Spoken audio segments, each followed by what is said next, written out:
I burst into laughter at my husband's funeral. No, you didn't mishear me. My husband was just lowered into the ground, and I was standing there, holding back a fit of hysterics in front of his grieving family. They thought I was breaking down from grief. If they knew what I was actually laughing about, they would have burned that entire cemetery to the ground. My sister she won a prize she's about to inherit half of. Little does she know she just walked willingly into a trap. My name is Alex, and this is the final, brutal truth of my confession. The world saw Mark as the perfect husband, and they saw me as the lucky, doting wife in our $800,000 dream home. But my sister Clara always saw things differently. She was the wild one, a single mom who always seemed to be one bad decision away from total collapse. For years we bailoed her out, we paid her rent, we covered her debts. We showed up to every single one of my nephew's birthday parties, pretending everything was fine. But this party, the one right after Mark's sudden, unexpected death, was different.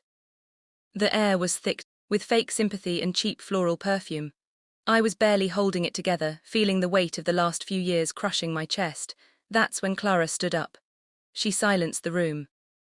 And she dropped the bomb. My son, she said, pointing at the kid, is your husband's biological child. The room went completely deathly silent. She wasn't just announcing an affair, she was announcing a heist.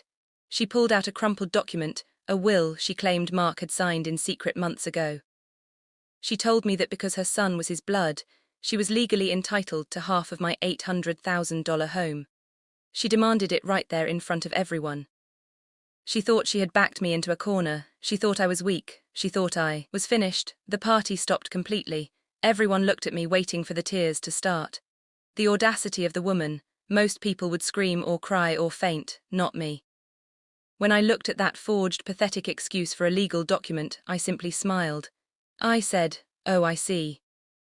And that's when I felt the first bubble of hysterical, sharp laughter rising in my throat. I wasn't crying because I was devastated. I was laughing because I realized I held the nuclear codes to her entire future. Clara hadn't factored one crucial, painful detail into her plan for world domination. I was the logical one. I was the one who had navigated every doctor's visit. I was the one with the medical records tucked safely in a fireproof safe. And here's the reality that destroyed her. My perfect husband wasn't capable of having a child. Mark was naturally infertile. I have the papers. I have the detailed, heartbreaking results from multiple specialists dated years ago. We knew we couldn't conceive naturally. We had accepted it. Clara had no idea she was claiming a bloodline that literally could not exist. So I let her play her hand. Clara went to the funeral believing she was about to get a $400,000 payout. She was already planning her life in my house.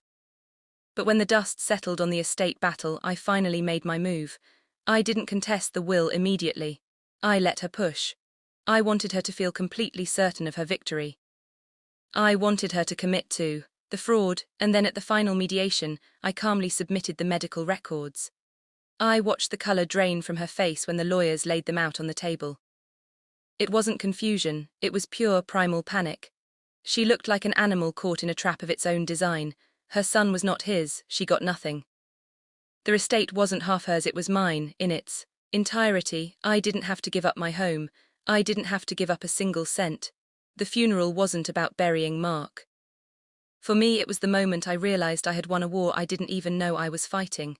She tried to ruin me, and now she is buried under the weight of her own deception. She is broke.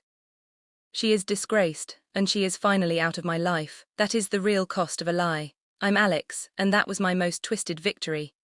Opening the confession vault was the easiest part. What would you do in my position? Would you have just taken the house and left her destitute? Or would you have done exactly what I did? Let me know your thoughts in the comments. Thanks for watching.